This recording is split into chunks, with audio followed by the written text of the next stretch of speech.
Blood trickled down Beatrice O'Malley's face as she clutched her swollen belly, cowering in the corner of the Lordsburg, New Mexico train depot. The late autumn wind of 1887 howled through the broken window, bringing with it the scent of dust, sagebrush, and the promise of an early winter.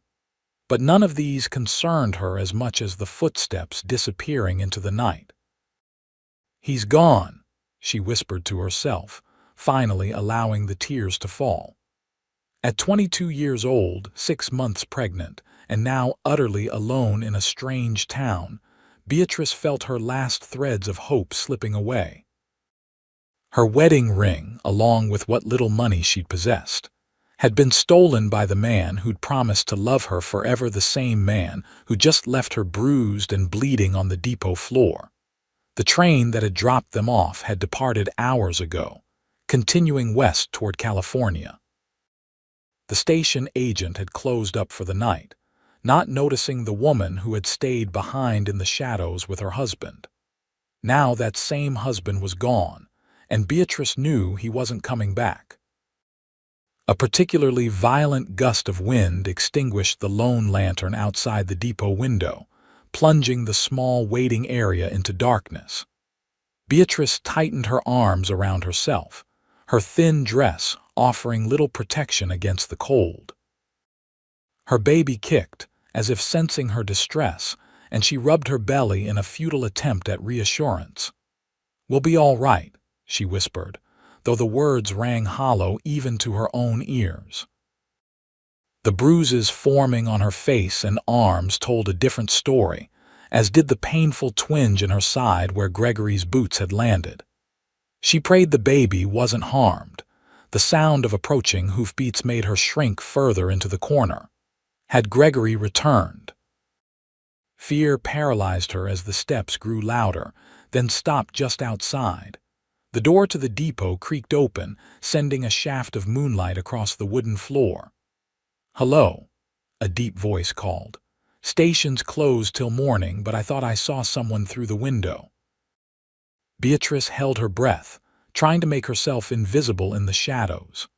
But the stranger struck a match, lighting a lantern he carried, and the warm glow illuminated the small room, including her huddled form. For a moment, the tall silhouette just stood there, taking in the sight of her.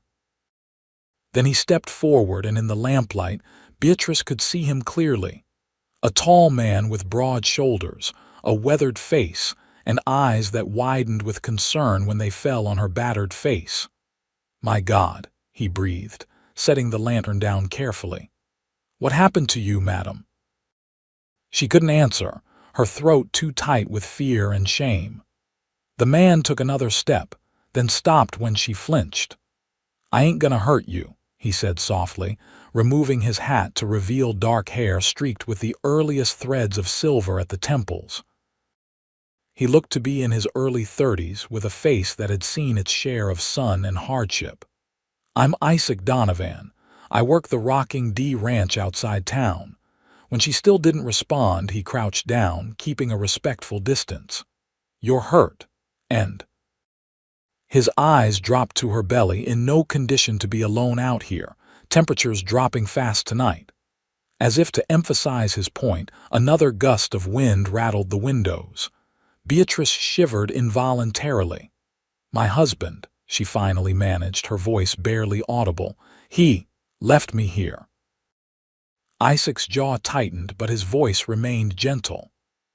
"After doing this to you?" She nodded slightly, wincing at the pain the movement caused. Without another word, Isaac Donovan shrugged out of his heavy duster coat. It was worn but clean, lined with wool and still warm from his body. With slow, deliberate movements, he stepped forward and carefully wrapped it around her shoulders. "I don't usually make a habit of picking up strays at the train depot," he said with the faintest hint of a smile, "but I reckon tonight's an exception. There's a doctor in town who won't mind being woken up for this, and my sister runs a boarding house with a spare room. What do you say?" The unexpected kindness broke something in Beatrice. Tears flowed freely down her cheeks as she clutched the warm coat around her body. "Why would you help me?" she whispered. "You don't even know me." Isaac's expression grew serious.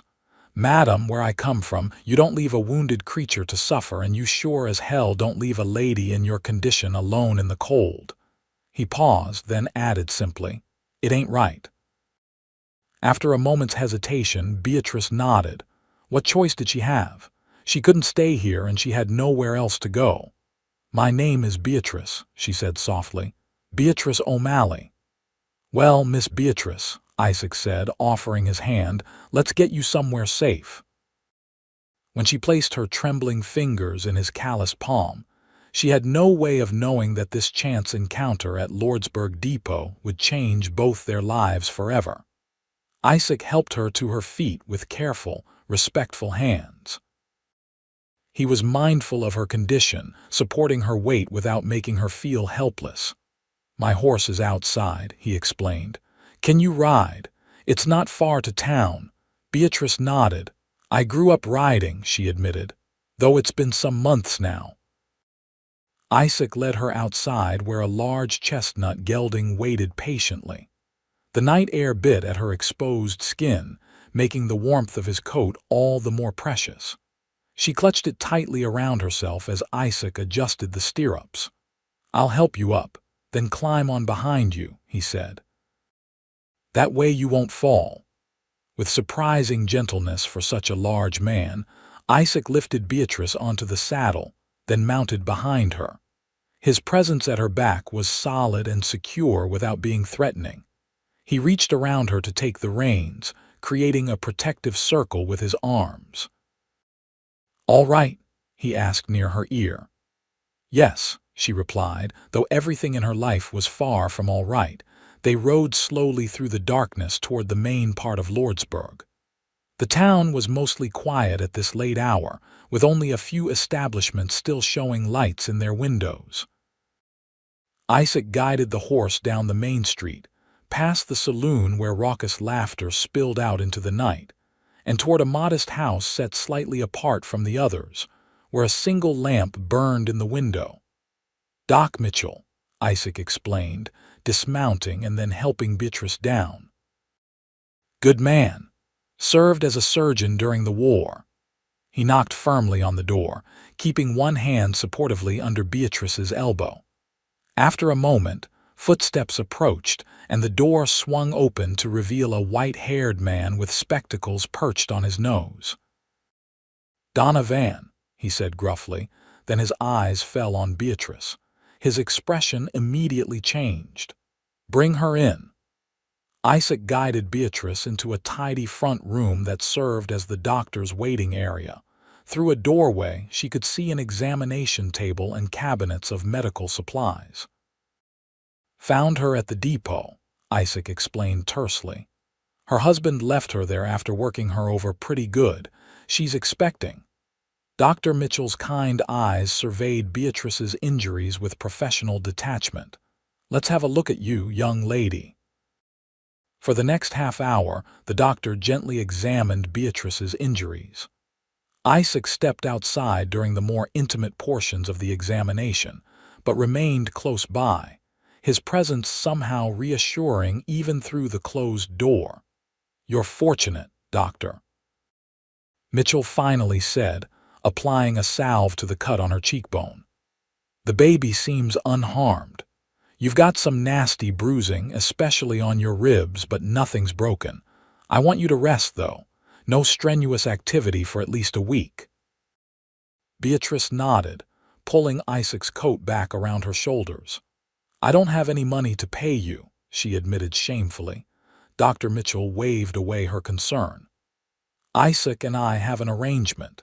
He brings in his ranch hands when they need patching up, and I get the finest beef in the territory." "Consider it covered." Isaac reappeared in the doorway. "How is she, Doc?" "She'll mend," the doctor replied, "but she needs proper rest and good food. That baby's counting on it." Isaac nodded. "My sister's place, then. Sarah will know what to do." The ride to the boarding house was short. Unlike the doctor's home, This building was completely dark. Isaac tied his horse to the hitching post and escorted Beatrice to the door. Sarah might be a bit prickly at being woken, he warned with a small smile, but she's got a good heart under all that vinegar. Indeed, the woman who answered the door after several knocks looked ready to deliver a scolding until she saw Beatrice's condition. Sarah Donovan was a tall, lean woman with the same dark hair as her brother, though hers was pulled back in a severe bun. Her expression softened immediately. "Isaac Donovan, what trouble have you brought to my door at this hour?" she asked, but she was already opening the door wider to admit them. "This is Beatrice O'Malley," Isaac explained. "She needs a place to stay." Sarah took in Beatrice's bruised face, pregnant belly, and her brother's coat wrapped around the young woman's shoulders. With a sigh that suggested she'd seen her share of hard luck cases, she nodded. "I've got a room on the first floor," she said. "No need for you to climb stairs in your condition. Come along." The room was small but immaculately clean, with a narrow bed, washstand, and a small chest of drawers. A colorful quilt brightened the otherwise sparse furnishings. "Thank you," Beatrice said, feeling overwhelmed by the kindness of these strangers. "You'll stay as long as you need to," Sarah said firmly. "We'll talk about arrangements in the morning." She turned to her brother. "I assume you're heading back to the ranch," Isaac nodded. "Got an early start tomorrow, cattle drive preparations." An awkward moment followed as Beatrice realized she was still wearing Isaac's coat. She began to remove it, but he shook his head. "Keep it for now," he said. "I've got others." "I can't take your coat," she protested. "You're not taking it," he corrected with a gentle smile. "I'm lending it to you, until you get back on your feet." Something in his steady gaze made Beatrice believe that perhaps, just perhaps, that might actually happen. "Thank you," she whispered. "I don't know how I'll ever repay your kindness." Isaac Donovan tipped his hat. "No need for that. Get some rest, Miss Beatrice. Things have a way of looking brighter in the morning." As he turned to leave, Beatrice realized that for the first time since discovering she was pregnant, she felt something close to safe. The sun was streaming through the window when Beatrice awoke the next morning. For a disorienting moment, she didn't recognize her surroundings. Then the events of the previous night came rushing back, along with the ache of her bruises. She sat up slowly, one hand automatically moving to her belly. The baby gave a reassuring kick, and Beatrice offered a silent prayer of thanks. A soft knock at the door preceded Sarah Donovan's entrance. She carried a tray with a steaming bowl, some bread, and a cup of tea. "Thought you might be hungry," she said, setting the tray on the small table beside the bed. "It's just oatmeal and honey, but it'll give you strength." "Thank you," Beatrice said, suddenly aware of how ravenous she was. She hadn't eaten since yesterday morning on the train. Sarah watched her eat for a moment, then sat in the room's only chair. "My brother told me a bit about your situation. Not much, that's not his way, but enough." She hesitated, then asked directly, "Do you have anywhere to go, Mrs. O'Malley?" Beatrice lowered her spoon. "No," she admitted, "and it's just Miss now, or it will be once I figure out how to file for divorce."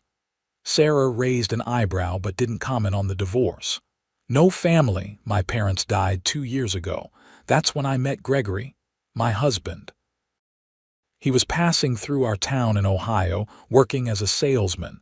He was charming, said all the right things." Beatrice's voice grew bitter. "I was naive enough to believe him when he said he loved me. And now," Sarah prompted gently, "now I know he only married me for my family's house.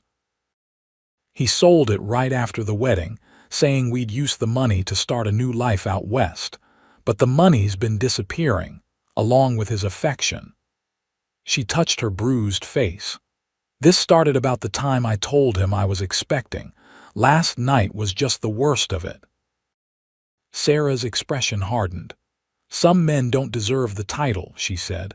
My own husband wasn't much better, God rest his sorry soul. You're a widow? Beatrice asked. Sarah nodded. 7 years now. Best thing that ever happened to me was when that man fell off his horse drunk and broke his neck. Gave me the freedom to build this place. She gestured around her. It's not much, but it's mine, and no man can take it from me. The fierceness in Sarah's voice was oddly comforting. Here was a woman who had survived, who had rebuilt her life from ashes. I don't have any money, Beatrice confessed. Gregory took everything. I don't know how I'll pay for the room. We'll work something out, Sarah said firmly. You rest today, doctor's orders. Tomorrow we'll talk about what comes next.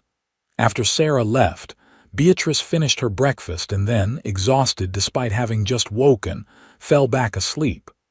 When she next opened her eyes, the light had shifted, suggesting it was afternoon. A clean dress had been laid across the foot of the bed, along with some basic toiletries. Beside them was a note in neat handwriting. These might fit well enough for now. Belonged to my niece before she moved to Santa Fe. Come to the kitchen when you're ready. Sarah. Beatrice washed her face carefully, wincing at the tenderness of her bruises, then changed into the offered dress. It was a simple blue calico, a bit loose around the shoulders but accommodating of her growing belly. The familiar weight of Isaac's coat caught her eye where she'd hung it on a hook the night before. She ran her fingers over the worn fabric, remembering the kindness in his eyes. The boarding house was quiet as Beatrice made her way toward what she hoped was the kitchen. She found Sarah rolling out dough on a floured table. Ah, you're up, Sarah said, glancing up from her work. Feeling any better? Yes, thank you, Beatrice replied. And thank you for the dress. It suits you, Sarah said. Blue's a good color with your hair. Beatrice touched her auburn waves self-consciously. Is there anything I can help with? I'm a fair cook and I'd like to earn my keep. Sarah studied her for a moment, then nodded toward a basket of apples. You can peel those if you're up to it. I'm making pies for the boarders. Got 6 working men staying here now, plus 2 schoolteachers. They all eat like they've been starved. Beatrice settled at the table with the apples and a paring knife, grateful to have something useful to do. As they worked, Sarah asked questions about her life before Gregory, and Beatrice found herself talking about her childhood in Ohio, her father's small bookshop, and her mother's love of gardening.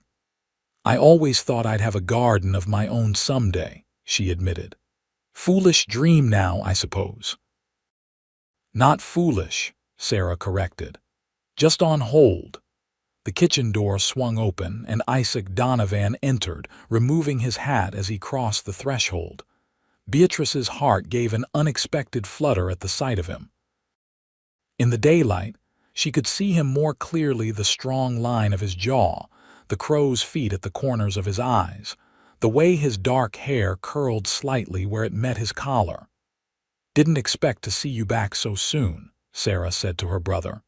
Thought you had ranch business. Finished earlier than expected, Isaac replied.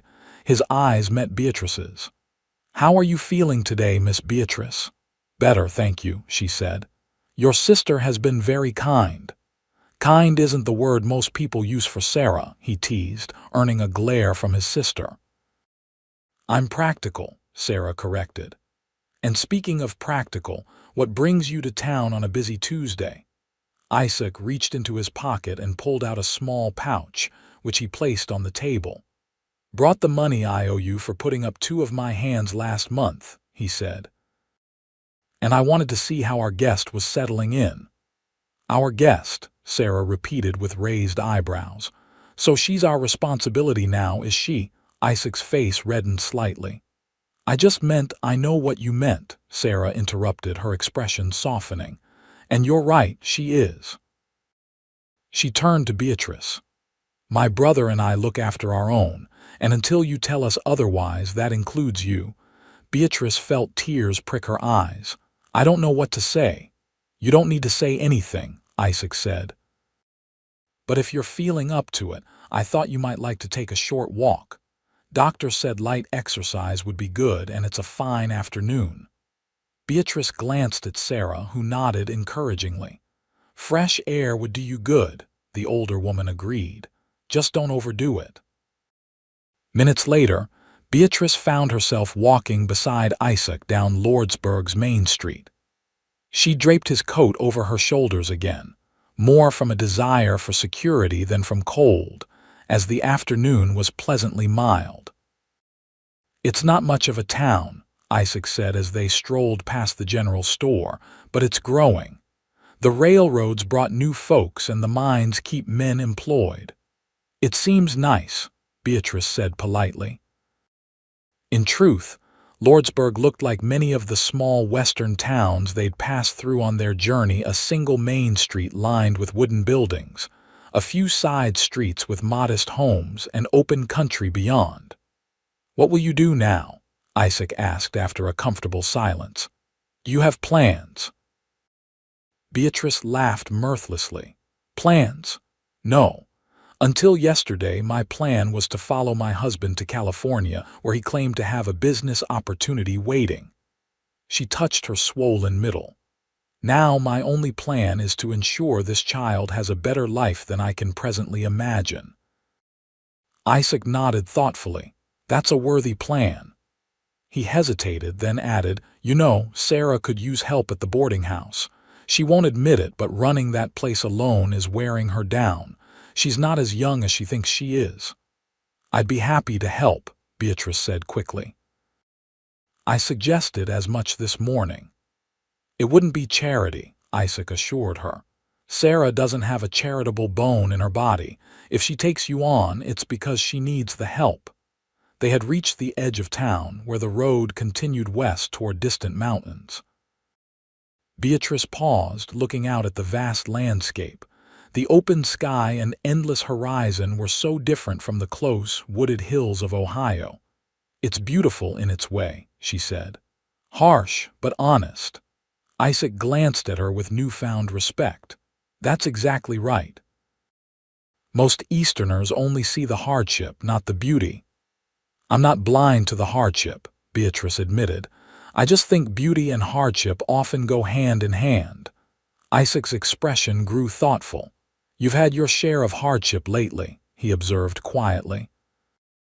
Beatrice touched her bruised face self-consciously. These will heal. And the other wounds? He asked, his voice gentle. Beatrice looked away. Those take longer, I suppose. They stood in companionable silence for a few moments before turning back toward town. As they approached the boarding house, Beatrice noticed a man loitering nearby, watching them intently. Something about his posture made her uneasy. Isaac noticed her discomfort. Something wrong, that man, she said quietly. The way he's watching us. Isaac followed her gaze, his posture immediately stiffening. Wait here, he said, his voice suddenly hard. Before Beatrice could protest, Isaac strode toward the stranger. Though she couldn't hear their conversation, she could see the tension in Isaac's shoulders, the way the other man's hands clenched into fists. After a brief exchange, the stranger spat on the ground, cast a final glance toward Beatrice, and walked away. When Isaac returned, his face was grim. Do you know a man named Jenkins? Works as a telegraph operator. Beatrice frowned. No, why? That fellow works at the depot. Said a man came by this morning asking about a red-haired woman who might have come in on yesterday's train. Described you pretty specifically. Claimed to be your brother, concerned about your welfare. Beatrice felt the blood drain from her face. Gregory, she whispered. But he left me. Why would he come back? Men like that don't like losing what they consider their property, Isaac said, his voice hard. Even if they're the ones who threw it away. Fear clutched at Beatrice's heart. What if he finds me? Isaac's expression softened as he looked at her pale face. He won't hurt you again, he promised. Not while I'm around. The conviction in his voice made Beatrice believe him. even as a small voice inside warned her not to trust too quickly again. One man's broken promises were still too fresh in her mind to fully embrace another's, no matter how sincere they seemed. Nevertheless, as they walked back to the boarding house, Beatrice found herself drawing closer to Isaac Donovan's solid presence, instinctively seeking the safety he represented. And if his arm shifted slightly to create a protective barrier between her and the street, neither of them mentioned it. The next week passed in a blur of new routines for Beatrice. True to Isaac's prediction, Sarah had readily accepted her offer to help around the boarding house, though she insisted Beatrice take frequent rest periods. "That baby doesn't need you working yourself to exhaustion," Sarah had said firmly. "Besides, you're still healing." Beatrice's duties were light but fulfilling, helping with meal preparation, mending linens, and occasionally tending to the small kitchen garden behind the house. Sarah paid her a modest wage plus room and board, which she set aside with religious dedication. Each coin represented another step toward independence. Isaac visited regularly, usually around supper time. He claimed it was Sarah's cooking that drew him, but Beatrice noticed his eyes followed her movements when he thought she wasn't looking. His attention wasn't unwelcome. In fact, she found herself looking forward to his visits with an anticipation that both excited and frightened her. "You're being foolish," she scolded herself one evening as she prepared for his arrival by pinching color into her pale cheeks. "You're a married woman with a child on the way, and you've barely known him 2 weeks. Yet she couldn't deny the flutter in her chest when Isaac appeared in the doorway, hat in hand, his face breaking into a warm smile when he saw her. "Evening, Miss Beatrice," he greeted her, using the formal address he'd maintained despite her insistence that just Beatrice would do. "You're looking well today." And she was. The bruises had faded to yellowish shadows, and regular meals had brought a healthy glow back to her skin. Even her spirits had improved, thanks largely to the steady kindness of the Donovan siblings. "Thank you," she replied, self-consciously smoothing her borrowed dress over her growing belly. "Sarah's cooking is performing miracles." "Sarah's cooking could raise the dead," Isaac agreed with a laugh, "but I think it's more than that." His eyes held hers for a moment too long, and Beatrice felt heat rising to her cheeks. Sarah's pointed cough broke the moment. "If you two are finished making eyes at each other, dinner's getting cold." "Sarah," Beatrice protested, mortified. Isaac just laughed and took his usual seat at the kitchen table. The boarders ate in the dining room, but Sarah, Beatrice, and Isaac had taken to having their meals in the cozier kitchen. As they ate, Isaac shared news from the ranch: a new foal, preparations for the coming winter, plans for a cattle drive in the spring. Beatrice listened attentively, finding comfort in the rhythms of a life so different from her own. "There's a harvest dance next Saturday," Isaac mentioned casually as they finished their meal. "At the town hall, nothing fancy, but the whole town turns out." "That sounds lovely," Beatrice said. "I thought." Isaac cleared his throat. "That is, if you're feeling up to it, maybe you'd like to go." Sarah set her fork down with a clatter. "Isaac Donovan, are you asking a married woman to a dance?" Isaac's face reddened. "It's not like that, Sarah. The whole town will be there. It's just an evening out." "Beatrice has been cooped up here for days." Beatrice felt a pang of disappointment, quickly suppressed. Of course he hadn't meant it as a proper invitation. He was just being kind, as always. "I'd love to go," she said quickly, "but I don't think I should. Gregory might still be looking for me." Isaac's expression darkened. "No sign of him since that fellow at the depot asked around. My guess is he's long gone." "Even so," Beatrice said, "I'm not exactly in a position to go dancing." She gestured to her belly. "Plenty of expectant mothers dance," Sarah interjected unexpectedly. Nothing wild, mind you, but a sedate waltz never hurt anyone. Dr. Mitchell's wife danced until she was 8 months along with their youngest. Beatrice looked at her in surprise. Sarah hadn't seemed supportive of the idea a moment ago. Really, it's all right, she demurred. I wouldn't want to cause any gossip.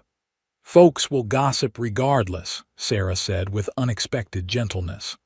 Might as well give them something worth talking about. Besides, she added with a significant look at her brother, you'll be well chaperoned. And so it was decided. Isaac would escort both women to the harvest dance, a prospect that filled Beatrice with equal parts anticipation and dread. She had nothing suitable to wear, for one thing, and for another, the memory of the last social event she'd attended, a church picnic, where Gregory had charmed her with his attentions, left a bitter taste in her mouth.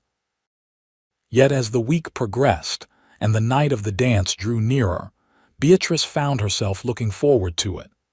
Sarah surprised her by producing a pretty green dress that, with some alterations, would accommodate her condition. It was my mother's, Sarah explained as she pinned the fabric. She was a big woman, God rest her, and fond of rich food. Never thought her size would come in handy, but here we are. The night of the dance arrived clear and cool. Beatrice stood before the small mirror in her room, hardly recognizing the woman who looked back at her. The green dress complemented her auburn hair, which Sarah had insisted on arranging in a becoming style with a ribbon. A light application of rice powder concealed the last faint traces of her bruises. "You'll do," Sarah declared, surveying her handiwork. "Just remember, you're still healing. No wild reels or polkas." "I doubt anyone will ask me to dance at all," Beatrice said, smoothing the fabric over her prominent belly. Sarah snorted. "You underestimate the shortage of women in this territory. Pregnant or not, you'll have suitors lining up. Just be careful which ones you encourage." A knock at the front door announced Isaac's arrival. When Beatrice emerged from her room, she was rewarded by the look of stunned appreciation on his face. "Miss Beatrice," he said, his voice oddly husky, "you look beautiful." Beatrice felt her cheeks grow warm. "Thank you." Sarah worked wonders with this dress. "It's not the dress," he said simply. The town hall was already filled with people when they arrived. Lanterns and candles cast a warm glow over the proceedings, and a small band played on a raised platform at one end of the room. Tables laden with food and drink lined the walls, while the center of the floor was reserved for dancing. Beatrice felt eyes turn toward her as they entered, and instinctively moved closer to Isaac's reassuring presence. "Ignore them," he murmured near her ear. "They're just curious about the newcomer." "The pregnant newcomer," she corrected with a wry smile. "That too," he admitted, "but their curiosity will pass once something more interesting comes along." Sarah soon disappeared into a group of women her age, leaving Beatrice and Isaac standing somewhat awkwardly at the edge of the dance floor. "Would you care for some punch?" Isaac offered. "Yes, thank you," Beatrice replied, grateful for the chance to gather her thoughts. While Isaac went to fetch refreshments, a portly man with a friendly face approached. "You must be Miss O'Malley," he said, tipping his hat. "I'm Mayor Williams. We're pleased to have you join our little community." "Thank you," Beatrice said, surprised. "How do you know my name?" The mayor chuckled. "Not much happens in Lordsburg without word getting around. Sarah Donovan taking in a young expectant mother is the kind of news that travels fast. Not that there's anything wrong with that," he added hastily. "We're a forward-thinking town." Beatrice didn't quite know how to respond to this assessment of Lordsburg's progressive attitudes, but she was saved by Isaac's return with 2 cups of punch. "Mayor," Isaac greeted the older man with a nod. "I see you've met Miss Beatrice." "Indeed," the mayor replied. "Just welcoming her to our community." He glanced between them with undisguised interest. You two make a handsome couple if you don't mind my saying so." "Oh, we're not," Beatrice began. "Miss O'Malley is a friend of the family," Isaac cut in smoothly. "My sister and I are helping her get established." The mayor's eyebrows rose slightly. "I see. Well, enjoy the festivities." With a final curious look, he moved on to greet other attendees. "I'm sorry about that," Isaac said quietly once the mayor was out of earshot. "People will jump to conclusions." "It's all right," Beatrice assured him, though her heart had given a peculiar lurch at the mayor's assumption. "I'm used to being the subject of gossip by now." The band struck up a waltz and couples began moving onto the dance floor. Beatrice watched them with a touch of envy, remembering a time when she'd loved dancing. Isaac set down his cup and turned to her with unexpected formality. "Miss Beatrice O'Malley," he said, extending his hand, "would you do me the honor of this dance?" Beatrice hesitated. "Are you sure?" "I'm not exactly light on my feet these days. I've led cattle through mountain passes," Isaac said with a smile. "I think I can manage a waltz with an expectant mother." His confidence was infectious, and Beatrice found herself placing her hand in his. "In that case, Mr. Donovan, I accept." Isaac led her to the edge of the dance floor, positioning them away from the more energetic couples. His hand at her waist was respectful, maintaining a proper distance while still supporting her securely. "It's been a while," Beatrice confessed as they began to move to the music. "For me as well," Isaac admitted. "Not much call for dancing at the ranch." Despite their mutual rustiness, they moved together with surprising ease. Isaac was a confident lead, guiding her gently through the steps, careful not to overtax her. Beatrice found herself relaxing into the dance, enjoying the simple pleasure of movement after weeks of caution. "You're doing fine," Isaac encouraged when she stumbled slightly. "So are you," she replied with a smile.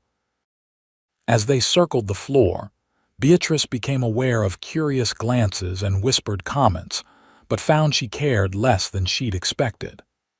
There was something liberating about being here with Isaac, defying expectations and gossip.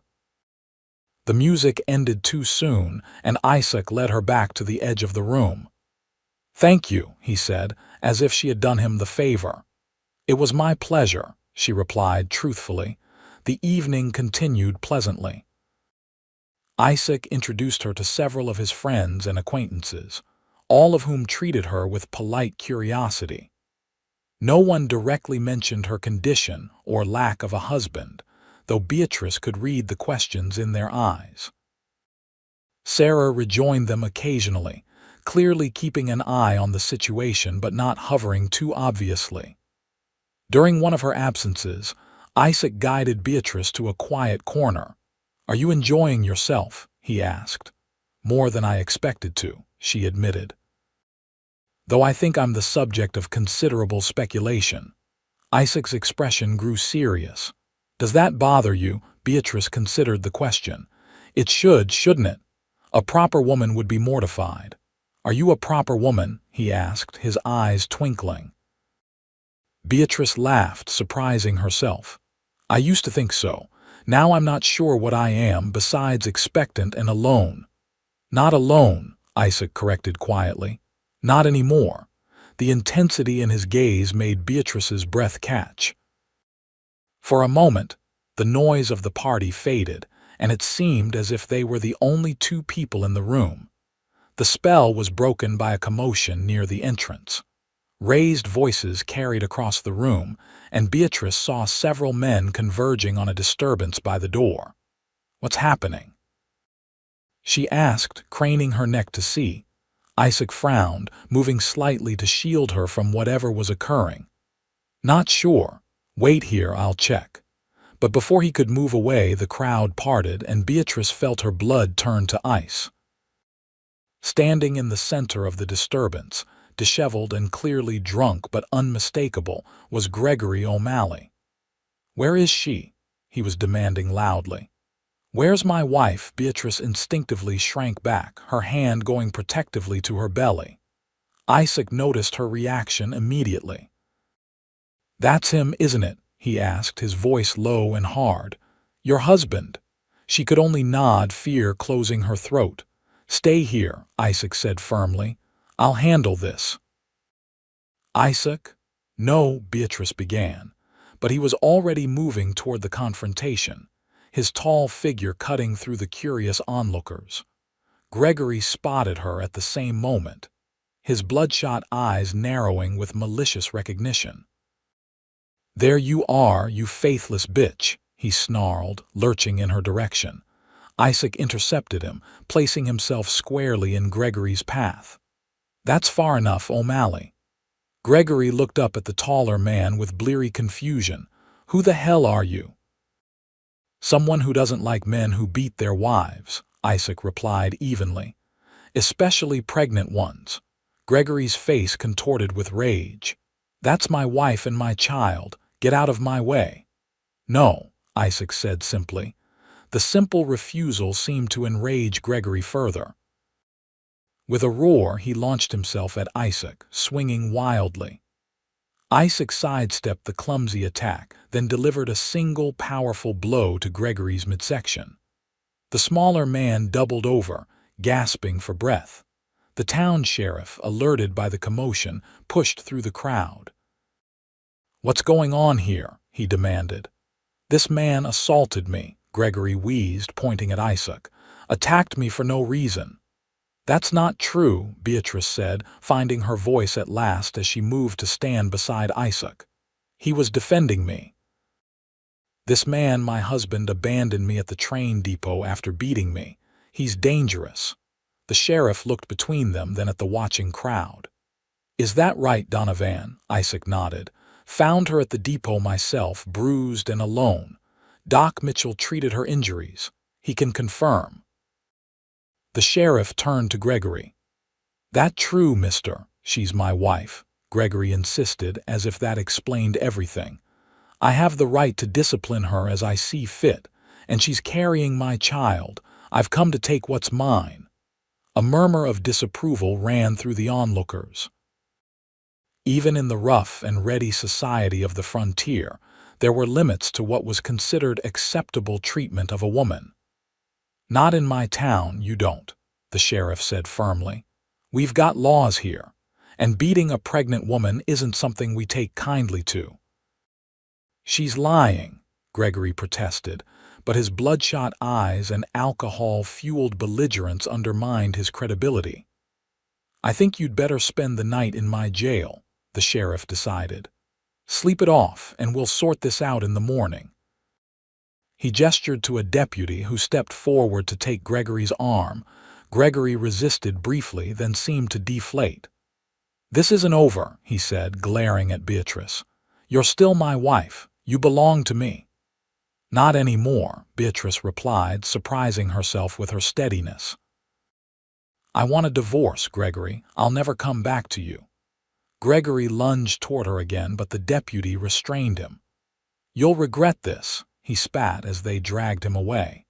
"Both of you will." As the disruption receded, Beatrice became aware of the stares of the townsfolk. Shame and fear threatened to overwhelm her, and she felt her legs grow weak. Isaac's arm came around her waist, supporting her. "Let's get you home," he said quietly. Sarah appeared at her other side. "I'll get your shawl," she said, practical as always. As they helped her from the hall, Beatrice felt the curious gazes following them. But there was something else in the expressions of the townsfolk now: sympathy, and perhaps even respect. Outside in the cool night air, Beatrice's composure finally broke. "I'm sorry," she whispered as tears began to fall. "I've ruined everything." "You've ruined nothing," Isaac said firmly. "That man is the only one who should be ashamed tonight." Sarah nodded in agreement. "Isaac's right, and you should be proud of yourself." Standing up to him took courage. Beatrice wasn't convinced, but she was too exhausted to argue. The confrontation had drained what little energy she had, and now all she wanted was the safety of her small room at the boarding house. "What happens now?" she asked as they walked slowly down the darkened street. "He'll be released tomorrow. The sheriff will likely run him out of town," Isaac said, "but if he doesn't, I'll have a word with him myself." "No," Beatrice said quickly. "I don't want you getting into trouble because of me."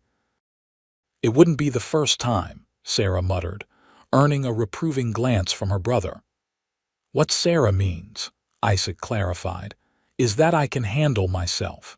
And men like Gregory O'Malley usually back down when confronted by someone they can't intimidate." Beatrice wasn't so sure. The hatred in Gregory's eyes had been real, and she knew from experience that his pride wouldn't allow him to simply walk away from what he saw as a challenge to his authority. Back at the boarding house, Sarah set about brewing tea while Isaac built up the fire in the small parlor. Beatrice sat huddled in a chair, Isaac's coat once again wrapped around her shoulders. "I should return to the ranch," Isaac said reluctantly once they were settled. "The hands will wonder where I've got to." "Of course," Beatrice said, though the thought of him leaving filled her with dread. Isaac seemed to read her fears. "I'll speak to the sheriff on my way, make sure he knows the situation." He hesitated, then added, "If you'd feel safer elsewhere, I could take you to the ranch tomorrow. We've got a spare room in the main house." The offer was tempting, but Beatrice shook her head. "I can't keep running, and I don't want to put more people at risk." "You're not putting anyone at risk," Isaac insisted. "Gregory O'Malley is a coward who preys on those weaker than himself. He won't try anything with me around." "He might," Beatrice said softly. "You didn't see his face when they took him away. He hates me, Isaac, and now he hates you too." Sarah, who had been quietly listening, set down her teacup with a decisive click. "Then we'll be ready for him," she said. "This is my house, and I've got a shotgun I'm not afraid to use." Her fierce expression softened slightly. "Get some rest, Beatrice. Things will look clearer in the morning." After Isaac left, promising to return the next day, Sarah helped Beatrice prepare for bed. As the older woman turned down the covers, Beatrice noticed her distracted expression. "What is it?" she asked. "You're worried too, aren't you?" Sarah sighed. "I'm always worried when my brother gets that look in his eye," she admitted. "He's got a protective streak a mile wide, always has." "I never meant to cause trouble between you," Beatrice said, guilt weighing heavily on her shoulders. Sarah turned to her with unexpected fierceness. "You've caused no trouble, girl. It's that worthless husband of yours who's done that." She paused, then added more gently, "Besides, I haven't seen my brother look at a woman the way he looks at you in a very long time." Beatrice felt her cheeks grow warm. "He's just being kind." "Isaac's kind to everyone," Sarah said with a knowing smile. "But he doesn't dance with everyone or visit every day or get into fistfights at harvest dances for just anyone." "Even if that were true," Beatrice said carefully, "I'm still a married woman and I'm carrying another man's child." "For now," Sarah agreed. "But you said yourself you want a divorce, and as for the child—" She gestured vaguely toward Beatrice's belly. "A good man doesn't hold a child responsible for its father's sins." The thought was simultaneously terrifying and exhilarating that Isaac might care for her as more than just a charity case, that there might be a future for her beyond the disaster her marriage had become. But Beatrice had learned the hard way not to trust in easy solutions or romantic dreams. "One day at a time," she said finally. "First I need to deal with Gregory." Sarah nodded approvingly. "Sensible girl. Now get some sleep. That baby needs its rest even if you think you don't." That night, Beatrice dreamed of dancing. Not the sedate waltz she'd shared with Isaac at the harvest dance, but a wild, joyful dance under an open sky. In the dream, she wasn't pregnant or afraid. She was free, spinning with abandon in Isaac's strong arms. She woke with the ghost of a smile on her lips, only to have it fade as reality reasserted itself. Gregory was still in town. And whatever happened next, Beatrice knew that confronting him and her past was unavoidable if she ever wanted that dream of freedom to become reality. The morning brought clear skies and a crisp autumn chill. Beatrice rose early, unable to sleep despite her exhaustion. She dressed carefully in one of the practical dresses Sarah had altered for her, then made her way to the kitchen to begin breakfast preparations. To her surprise, Isaac was already there, deep in conversation with his sister. Both looked up when she entered, their expressions telling her immediately that something was wrong. "What's happened?" she asked, one hand automatically going to her belly in a protective gesture. "Gregory's gone," Isaac said without preamble. "Sheriff released him this morning with orders to leave town, and he seemed to comply. Bought a ticket for the westbound train." Beatrice felt a surge of relief, quickly followed by suspicion. That doesn't sound like Gregory. He's not one to give up so easily. "My thoughts exactly," Isaac agreed grimly. "Which is why I came early. I think you should come to the ranch for a few days, just until we're sure he's really gone." Beatrice glanced at Sarah, expecting the practical woman to dismiss such concerns, but to her surprise, Sarah was nodding. "I think Isaac's right," she said. "Just as a precaution. I've already packed some things for you."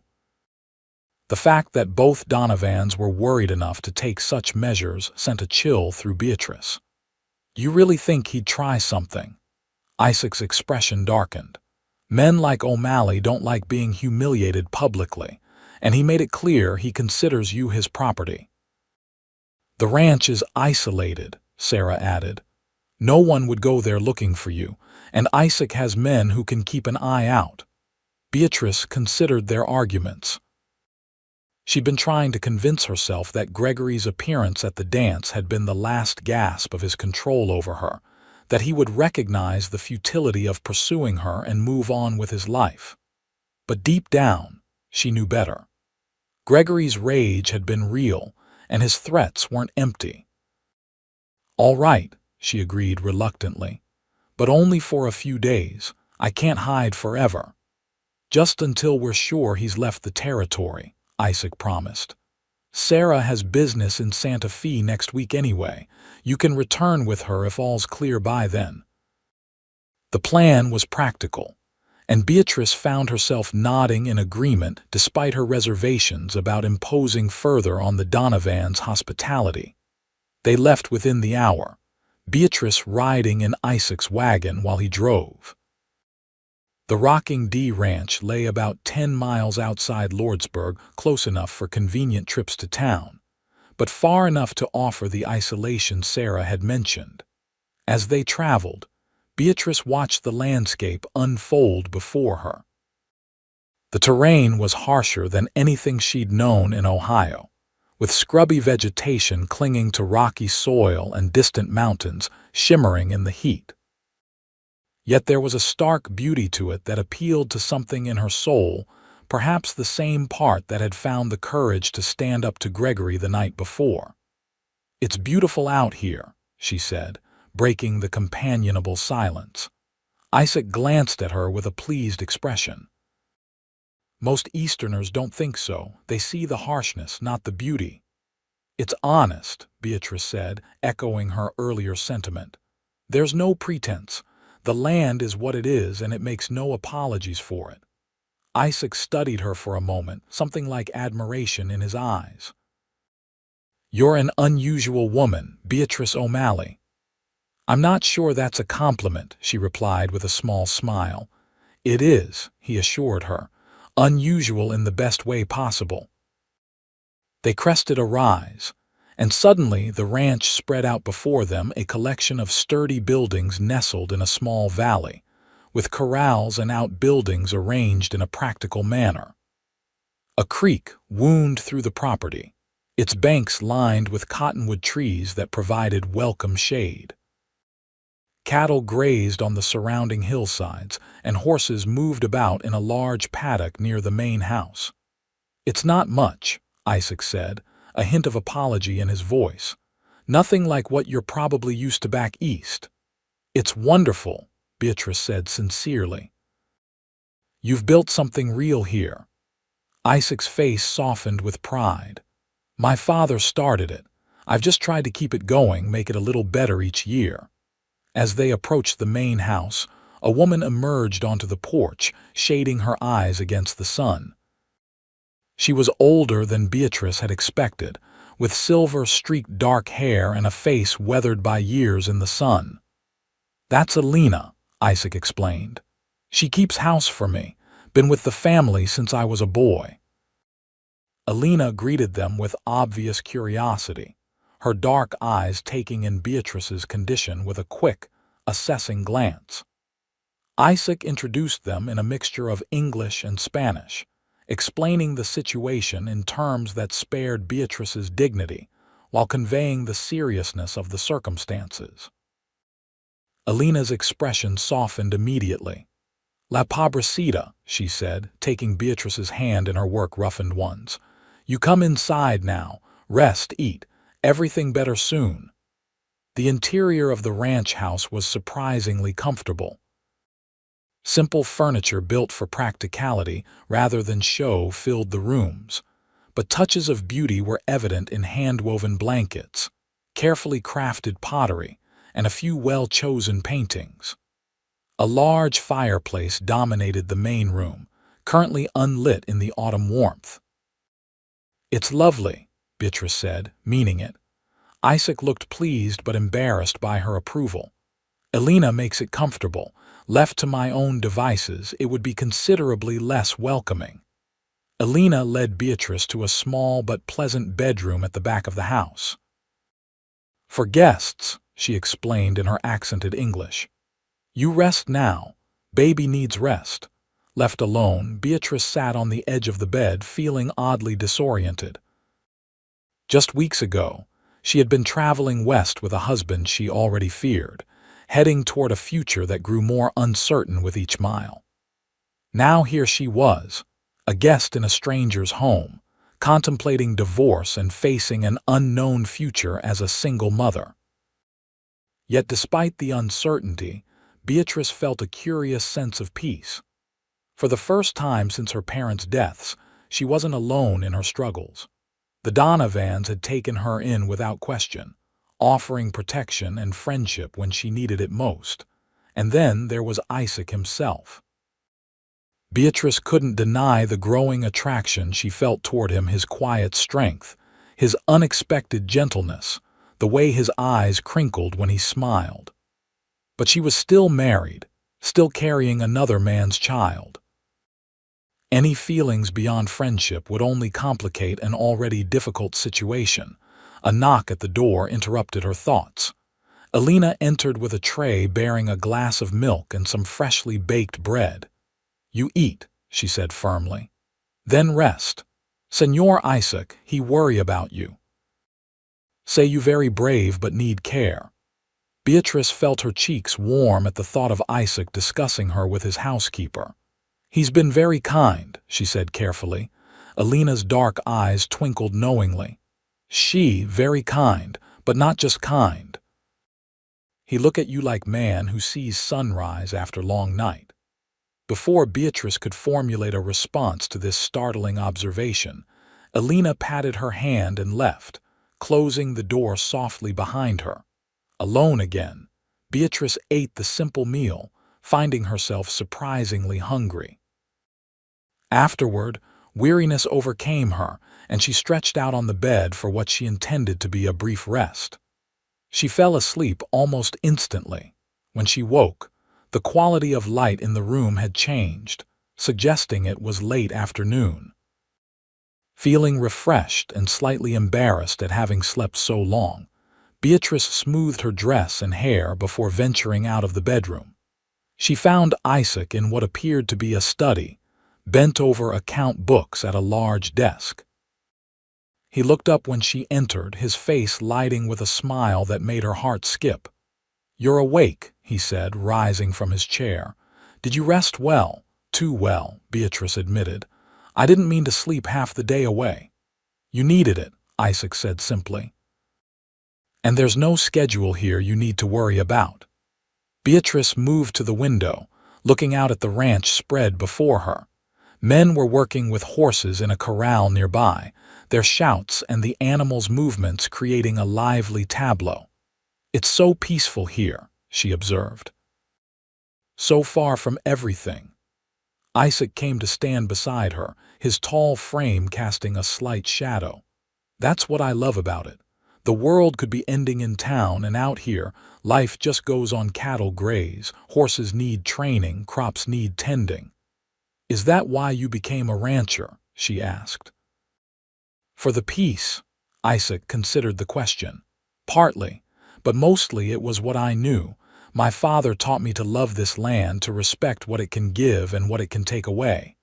He glanced at her. What about you?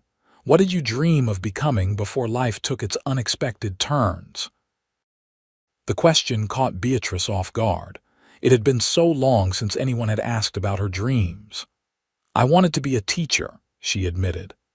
I even took some courses at a women's college in Cincinnati, but then my parents died, and there was the store to run, and then Gregory. She trailed off, the familiar pattern of dreams deferred all too clear in retrospect. You could still teach, Isaac said quietly. Lordsburg is growing, they'll need good teachers.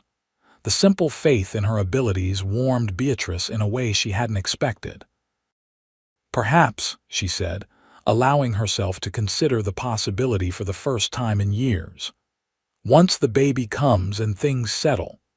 They stood in companionable silence for a moment, watching the ranch hands work.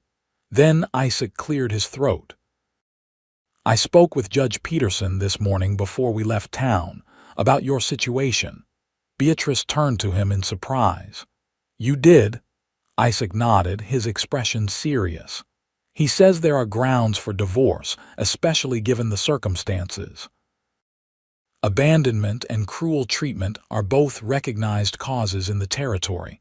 It wouldn't be quick, but it's possible. I can't afford a lawyer, Beatrice said, the practical obstacle immediately apparent. Judge Peterson recommended a man in Santa Fe who sometimes takes cases pro bono, Isaac replied. Especially for women in difficult circumstances. I took the liberty of sending him a telegram. Beatrice was momentarily speechless. The possibility of freedom from her marriage, legal recognized freedom, had seemed so distant just days ago. Thank you, she finally managed, her voice thick with emotion. You don't know what that means. I think I might, Isaac said gently. No one deserves to be trapped in a situation like yours, Beatrice. Especially not someone with so much to offer the world. His belief in her worth, stated so simply and with such conviction, broke something inside Beatrice. Tears welled in her eyes, spilling over before she could stop them. I'm sorry, she said, wiping at her cheeks. It's just been so long since someone believed in me. Isaac's expression was pained. Don't apologize for having feelings. God knows I've shed my share of tears over the years. The admission, so contrary to the stoic image most men tried to maintain, endeared him to Beatrice even more. Will you tell me about yourself? She asked impulsively. Not just the ranch, but you, your life before we met. Isaac seemed surprised by the request, but after a moment he nodded. Not much to tell, but I'm willing if you are. Join me for dinner. Dinner at the Rocking D was a simple but satisfying affair. Alina had prepared a hearty stew with fresh baked bread, and she hovered nearby to ensure Beatrice ate her fill. For the baby, she insisted, refilling Beatrice's bowl despite her protests. As they ate, Isaac spoke of his childhood on the ranch, his education at a school back east where his mother had insisted he be sent. To learn more than just roping cattle, he explained with a smile, and his return home after his father's death. Sarah was already married by then, he said. Her husband was a mean drunk, but she wouldn't leave him, stayed right up until he killed himself with his own foolishness. After that, she decided she was better off running her own life. She's remarkable, Beatrice said. So independent.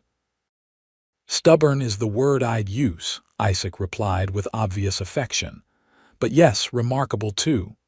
And you, Beatrice ventured, you never married, a shadow crossed Isaac's face.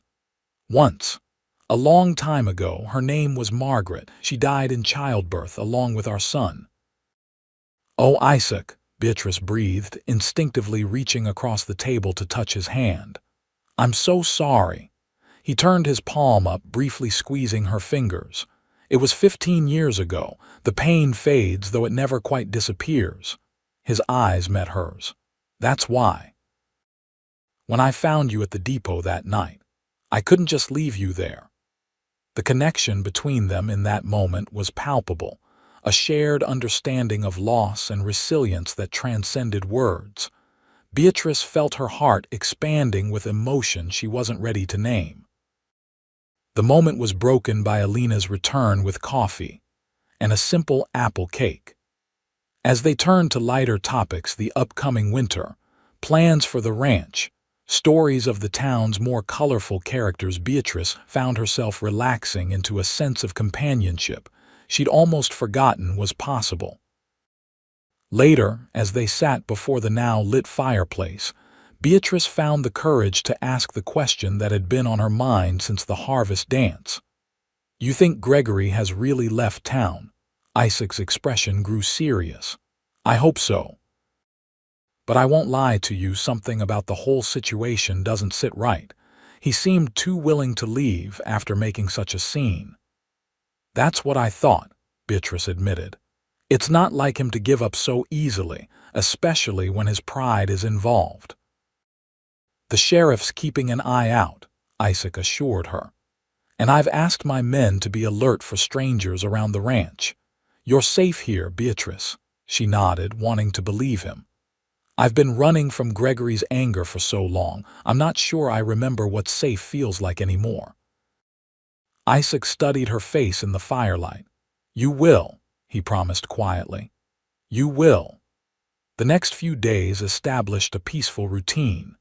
Beatrice spent her mornings helping Alina with household tasks, learning Spanish phrases from the older woman and sharing stories of her life back east. In the afternoons, she often sat on the porch, reading books from Isaac's surprisingly extensive library, or simply watching the activities of the ranch unfold before her. Isaac divided his time between ranch work and spending time with Beatrice. He showed her around the property, introduced her to his favorite horses, and even taught her the basics of roping, a skill she found surprisingly enjoyable despite her awkward condition. You're a natural, he told her after she successfully lassoed a practice post on her third try. Most Easterners can't get the hang of it so quickly. Maybe I was meant to be a rancher's wife, she joked, then immediately flushed at the implication of her words.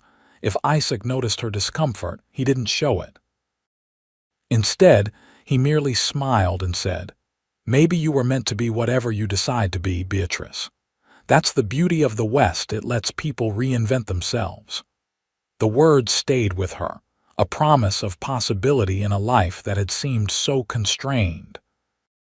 On the fourth day of her stay, a letter arrived from Sarah, brought by one of the ranch hands who had been to town.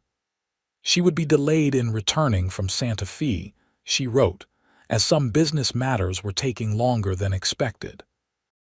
Beatrice tried to ignore the disappointment she felt at the news, telling herself she shouldn't be so comfortable hiding away at the ranch. That evening, as they sat on the porch watching the sunset paint the distant mountains in shades of gold and purple, Isaac turned to her with unusual seriousness. I received word from town today, he said. Gregory O'Malley has definitely left on the westbound train. The conductor confirmed he disembarked in Tucson. Relief flooded through Beatrice. So it's over. He's really gone. It appears so, Isaac said, though his expression remained cautious. The lawyer in Santa Fe responded to my telegram as well. He's willing to take your case, but you'll need to go there in person to file the papers. I could go with Sarah when she returns, Beatrice suggested. Isaac nodded. That would be best. She knows Santa Fe well and could help you get settled while you're there. The practicality of the conversation couldn't quite mask the undercurrent between them, the awareness that once legal proceedings began, Beatrice would need to establish her own life, separate from the protection the Donovans had provided. Isaac, she began hesitantly, I don't know how to thank you for all you've done. You and Sarah both. I hate to think where I'd be if you hadn't found me that night. You don't need to thank me, Isaac said simply. Helping you has been. He paused, searching for words. It's been a privilege, Beatrice. Watching you find your strength again, seeing you begin to hope for the future, it's reminded me of things I'd forgotten. What things? She asked softly. He looked out at the darkening landscape. That life goes on. That new beginnings are possible, even after great loss. His eyes met hers. That sometimes, what looks like the end of everything is really just the start of something new. The depth of feeling in his voice made Beatrice's heart race. In that moment, she wanted nothing more than to lean into him, to feel his arms around her and know the safety they promised. But the weight of her condition, the complications of her marriage, and her own fear of vulnerability held her back. I hope you're right, she said instead. About new beginnings. Isaac seemed about to say more when the sound of approaching hoofbeats caught their attention. Both turned toward the road where a rider was approaching at speed. That's Jack Thompson, Isaac said, recognition in his voice. One of the hands I sent to town this morning. The young cowboy reined in his horse sharply, dismounting almost before the animal had stopped. His face was grim as he approached the porch. Mr. Donovan, he said, tipping his hat to Isaac, then to Beatrice. Madam, sorry to disturb your evening, but there's trouble. What kind of trouble?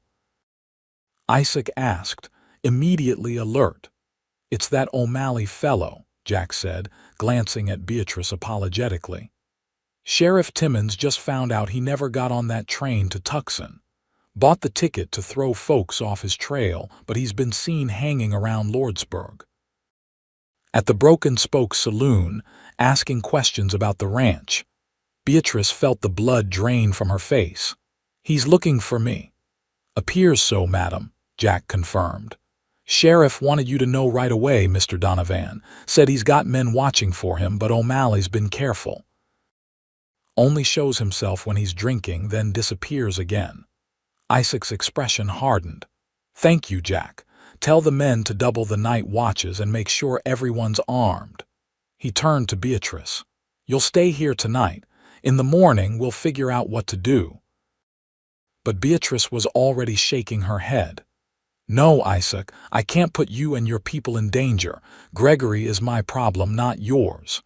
You're not putting anyone in danger, Isaac said firmly. O'Malley is. And if he thinks he can come onto my land and threaten someone under my protection, he's sorely mistaken. The conviction in his voice brooked no argument, but Beatrice couldn't shake the feeling that she had brought this trouble to Isaac's door. After Jack had gone to deliver Isaac's instructions to the other ranch hands, they moved inside. Elena, sensing the tension, brought coffee and then discreetly retired to her own quarters at the back of the house. We should contact the lawyer in Santa Fe immediately, Beatrice said, her mind racing. If I can file for divorce quickly, maybe Gregory will realize there's nothing to gain by pursuing me. That won't stop a man like him, Isaac said grimly. He's not thinking rationally, Beatrice. This is about control, not legal rights. Deep down, she knew he was right. Gregory's pursuit wasn't about reclaiming a wife he loved or even a child he wanted. It was about possessing what he considered his property and punishing those who had defied him. What then? She asked, desperation creeping into her voice. Do I spend the rest of my life running, looking over my shoulder, Isaac's expression softened. He moved to sit beside her on the sofa, taking her hands in his. "No," he said firmly. "You live your life, Beatrice, right here if that's what you want. You build something new, something he can't touch or taint." "Here," she repeated, her heart quickening at the implication. Isaac met her gaze steadily. "I won't pretend I haven't thought about it," he admitted. "About you staying, not just until it's safe, but beyond that." "Isaac," she began, not sure whether she was going to encourage or discourage the direction of his thoughts. "You don't have to say anything now," he assured her quickly. "I know it's too soon. You're still married, still sorting out your life. But I want you to know that when you're ready, if you're ever ready, there's a place for you here." He paused, then added quietly, "With me." The simple declaration, spoken without dramatic flourish or demands, touched Beatrice deeply. This was so different from Gregory's whirlwind courtship, with its grandiose promises and hidden agendas.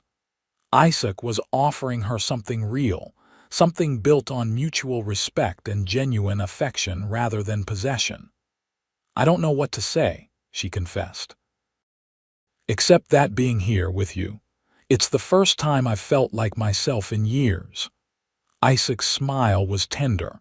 "That's enough for now. The rest can wait until Gregory O'Malley is no longer a threat."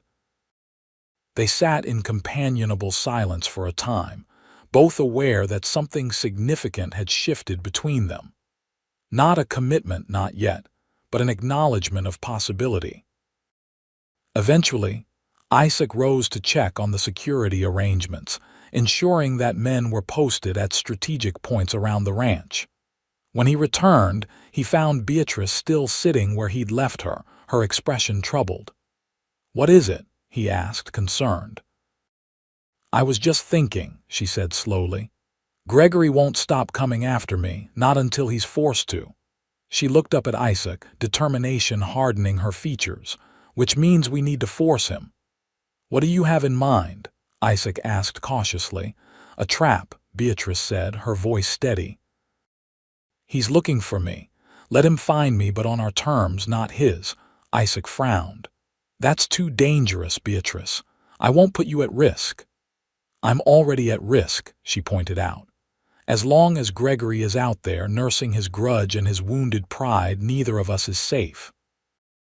This way, at least, we control when and where the confrontation happens." Isaac studied her face, seeing the resolve in her eyes. "You're serious about this?" "I am," Beatrice confirmed. "I'm tired of running, Isaac, tired of being afraid. If I'm going to build a new life here or anywhere, I need to face him one last time." For a long moment, Isaac was silent, weighing her words against his instinct to protect her. Finally, he nodded slowly. "All right, but we do this carefully with every precaution, and you follow my lead." "Agreed," Beatrice said, relief evident in her voice. "What's the plan?" They stayed up late into the night, discussing strategies and contingencies. By the time they retired to their respective rooms, a plan had taken shape, one that would bring Gregory O'Malley out of hiding and, hopefully, end his threat once and for all. As Beatrice lay in bed that night, one hand resting protectively on her swollen belly, she reflected on the strange turns her life had taken. 3 weeks ago, she had been a beaten, abandoned woman with no hope for the future. Now she was plotting to confront her abuser, supported by a man who saw her strength rather than her vulnerability. "We'll be all right," she whispered to her unborn child, and this time she almost believed it. The next day dawned clear and cool, a perfect autumn morning that belied the tension of their situation. Beatrice rose early, dressing carefully in one of the practical dresses Sarah had altered for her. Today, she would return to Lordsburg as part of their plan to draw Gregory into the open.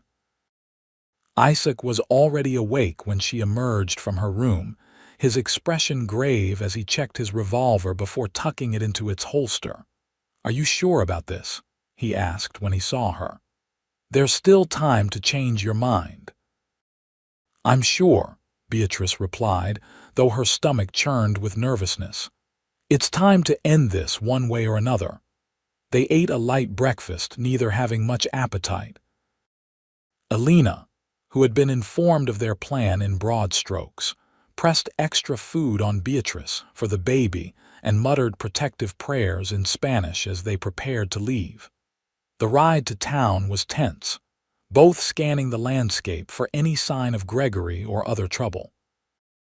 Jack Thompson rode ahead as a scout, while two other ranch hands followed at a discreet distance, providing additional security.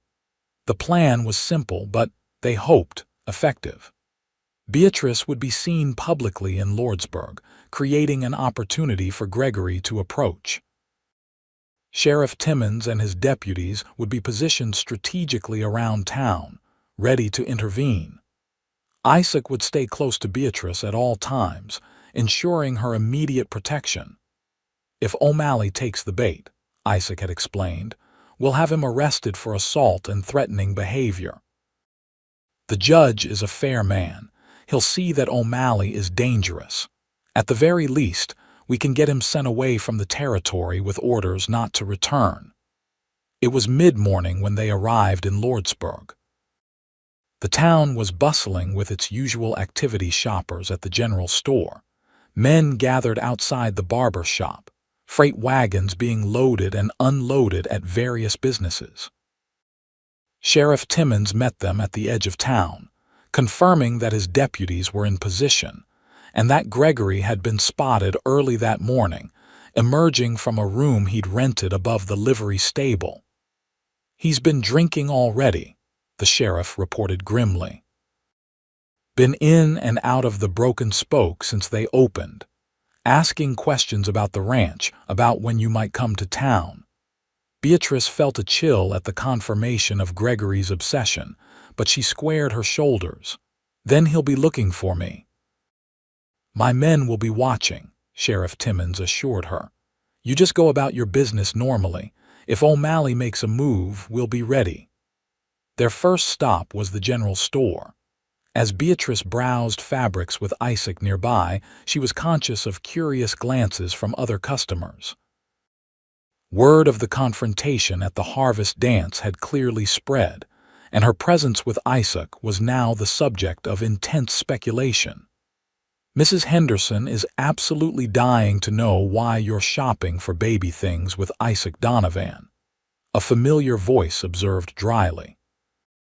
Beatrice turned to find Sarah Donovan standing behind her, her practical traveling clothes slightly dusty from the road. "Sarah," she exclaimed, genuinely pleased to see the older woman. "You're back from Santa Fe." "Got in last night," Sarah confirmed. "Found my boarding house strangely lacking a certain pregnant assistant. The telegram from my brother explained why." Her sharp eyes took in Beatrice's tense posture and Isaac's vigilant stance nearby. "I see the situation hasn't resolved itself in my absence." Quickly, Isaac explained their plan to draw Gregory into the open. Sarah listened with a frown, clearly disapproving but recognizing the necessity. "It's dangerous," she said when he had finished, "but I understand why you're doing it. And I suppose 3 of us watching for that snake is better than 2. With Sarah now part of their group, they continued their errands around town. By noon, Beatrice was beginning to wonder if Gregory would show himself at all. They decided to take lunch at the small cafe near the town square, choosing a table with a clear view of the street. It was as they were finishing their meal that Beatrice saw him. Gregory stood across the street, partially obscured by a hitching post, watching them with undisguised malevolence. Even from a distance, she could see that he was disheveled, his once immaculate clothing now wrinkled and stained. "He's there," she said quietly, not taking her eyes from the figure. "Across the street." Isaac glanced casually in the direction she indicated, then nodded almost imperceptibly. "I see him. Sheriff's deputy is nearby too. Just act normally." But Gregory had already seen that they'd spotted him. With a deliberate stride that suggested both drunkenness and determination, he began crossing the street toward the cafe. "Here he comes," Sarah murmured, her hand slipping into her handbag where Beatrice knew she carried a small derringer. Beatrice's heart hammered in her chest, but she kept her expression calm as Gregory approached their table. Up close, the changes in him were even more apparent. His face was haggard, his eyes bloodshot, his once meticulously groomed appearance now slovenly. "Well, well," he said, his voice slurred but venomous, "if it isn't my loving wife enjoying a meal with her new protectors." "Gregory," Beatrice acknowledged coolly, "I'm surprised you're still in Lordsburg. I heard you'd left on the westbound train." His smile was ugly.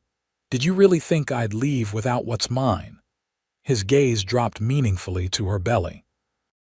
"The baby isn't property, Gregory," Beatrice said firmly. "And neither am I, not anymore."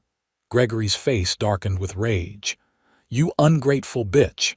After everything I've done for you, that's enough," Isaac interrupted, rising from his chair. "You're drunk, O'Malley, and causing a disturbance." "I suggest you leave before the sheriff gets involved." Gregory sneered at him. "The high and mighty Isaac Donovan, tell me, did you enjoy taking my leavings? Is that why you've been hiding her out at your ranch? For your own pleasure?" Isaac's jaw tightened, but he maintained his composure. "Mrs. O'Malley has been a guest of my family, nothing more, and she's asked for a divorce which you'd be wise to grant without further trouble." "A divorce?" Gregory laughed harshly. "She's my wife until I say otherwise, and that," he pointed at Beatrice's belly, "is my child. No court in the territory will say different." "The courts might surprise you," Sarah interjected calmly, "especially when they hear how you abandoned her at the depot after beating her. We have Dr.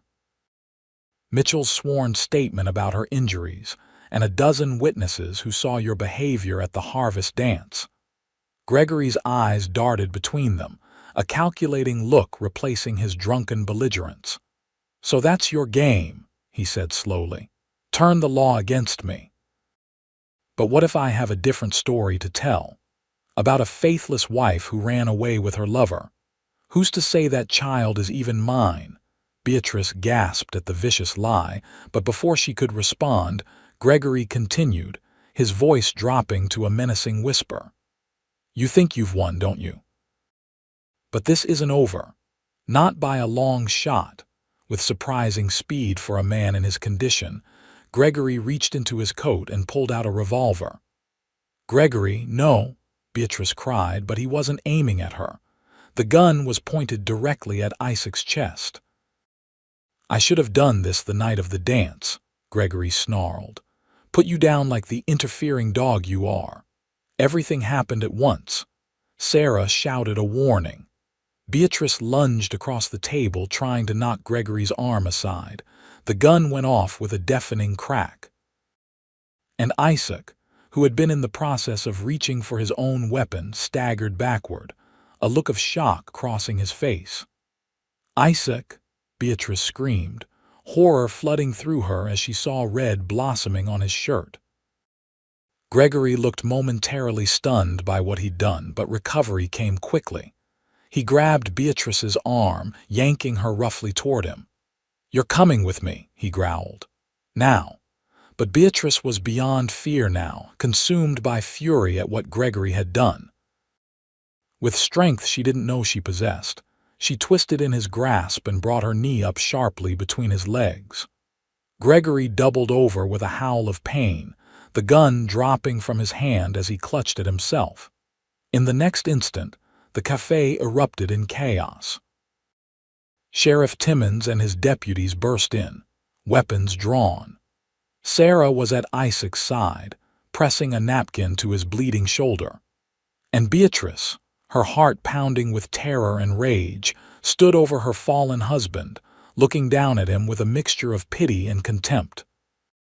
"It's over, Gregory," she said quietly. "You've lost. The sheriff and his men quickly subdued Gregory, who continued to curse and threaten even as they dragged him away. Beatrice barely heard him, all her attention focused on Isaac, who was now sitting up with Sarah's support. "How bad is it?" she asked anxiously, kneeling beside him despite her awkward condition. "Just a graze," Isaac assured her, though his face was pale with pain. "Looks worse than it is." "We need to get him to Doc Mitchell," Sarah said practically. "Can you walk, Isaac?" With assistance, Isaac made it to the doctor's office, where Mitchell confirmed that the bullet had indeed only grazed his shoulder, tearing through muscle but missing bone and major blood vessels. "You're a lucky man, Donovan," the doctor said as he cleaned and bandaged the wound. "An inch to the left and we'd be having a very different conversation."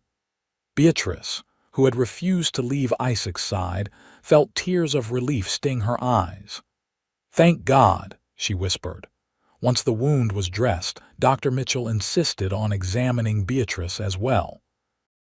"That was quite a shock you had," he explained. "Need to make sure the baby's all right." To everyone's relief, the baby seemed unaffected by the day's events, its heartbeat strong and regular according to the doctor's instruments. "You should rest," he advised Beatrice. No more excitement for a while. Sheriff Timmons arrived as they were preparing to leave the doctor's office. "O'Malley's locked up tight," he reported, "and I've sent for Judge Peterson. He'll be here day after tomorrow for a preliminary hearing." "What are the charges?" Beatrice asked. "Attempted murder, for starters," the sheriff replied grimly.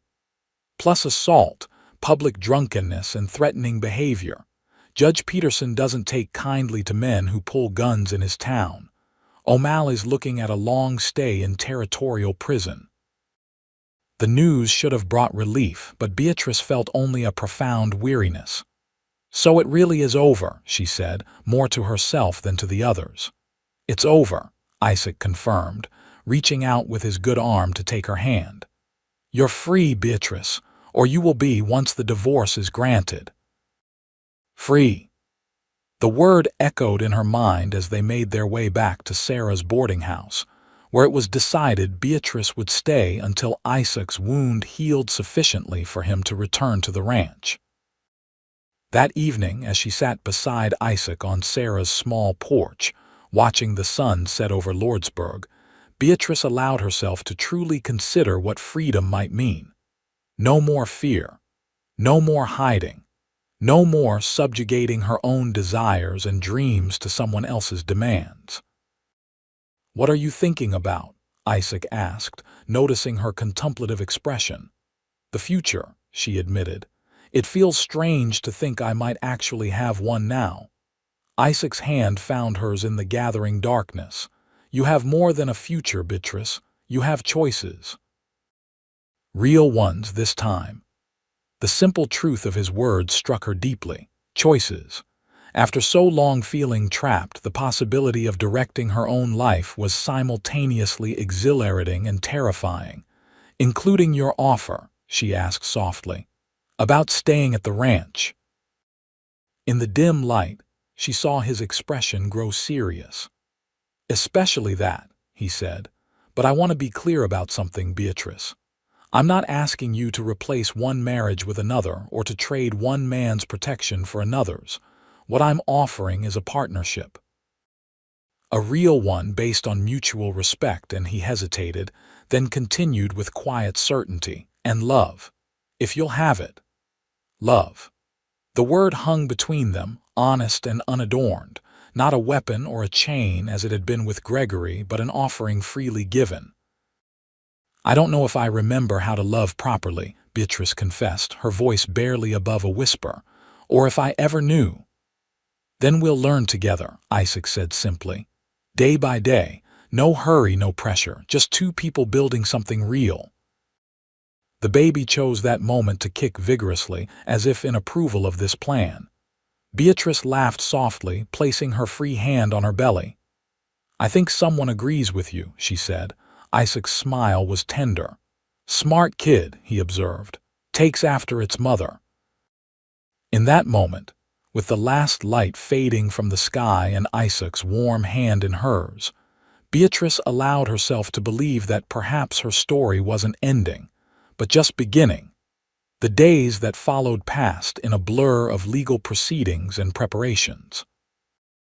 Judge Peterson arrived as promised, holding a preliminary hearing in which Gregory's crimes were laid out in detail. Despite his lawyer's attempts to paint the shooting as an accident and his pursuit of Beatrice as the legitimate concerns of a husband, the judge was unmoved. "The territory of New Mexico may be young," he declared, "but its laws are clear. Violence against women pregnant or otherwise is not tolerated, nor is the attempted murder of respected citizens like Mr. Donovan." Gregory was bound over for trial, with bail set so high there was no possibility of his release. The divorce proceedings were initiated simultaneously, with the lawyer from Santa Fe arriving to represent Beatrice pro bono, just as Isaac had arranged. "Given the circumstances," the lawyer explained, "and Mr. O'Malley's likely incarceration, the divorce should be granted without difficulty. It will take some time for the paperwork to process, but you can consider yourself legally separated as of today." The news brought a profound sense of relief to Beatrice. Though the divorce wouldn't be final for months, the legal separation meant Gregory no longer had any claim to control her life or decisions. Isaac's wound healed quickly under Dr. Mitchell's care and Sarah's vigilant nursing. Within a week, he was able to return to the ranch, though he continued to visit Beatrice daily at the boarding house. Sarah watched their growing closeness with a mixture of approval and concern. "You know, I think the world of you both," she said to Beatrice one evening as they prepared dinner. "But are you sure you're ready for what's developing between you and my brother? After everything you've been through," Beatrice considered the question seriously. "I thought about that myself," she admitted. "Whether I was just trading one dependency for another, but it's different with Isaac. He doesn't try to control me or change me. He really sees me for who I am." Sarah nodded, seemingly satisfied with this answer. "Good. Because if he ever treated you like Gregory did, I'd shoot him myself, brother or no brother." Beatrice laughed, knowing the threat was only half in jest. "I believe you would, but I don't think you'll need to." "No," Sarah agreed, her expression softening. "I don't think I will either." As November turned to December, bringing cooler weather and the prospect of Christmas, Beatrice found herself settling into a new rhythm of life. She continued to help at the boarding house, but also began assisting at the small school 2 afternoons a week, using her education to tutor children who needed extra help. The work was rewarding, confirming her old desire to teach. When the current schoolmistress mentioned she was considering returning east in the spring, Beatrice felt a flutter of excitement at the possibility of taking her place. Isaac supported her interest wholeheartedly. "You'd be a wonderful teacher," he told her. "And Lordsburg needs good teachers badly. The children would be lucky to have you." His unwavering belief in her abilities continued to heal something deep within Beatrice, the part of her that Gregory had systematically tried to destroy, the sense that she was capable and worthy of respect. As Christmas approached, Isaac invited Beatrice and Sarah to spend the holiday at the ranch.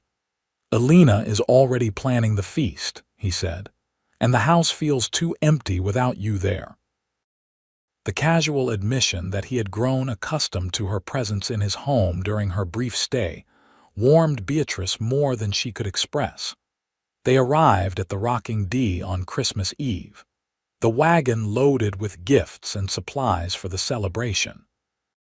The ranch house had been decorated with pine boughs and red ribbons, giving it a festive air that Beatrice hadn't expected from the bachelor establishment.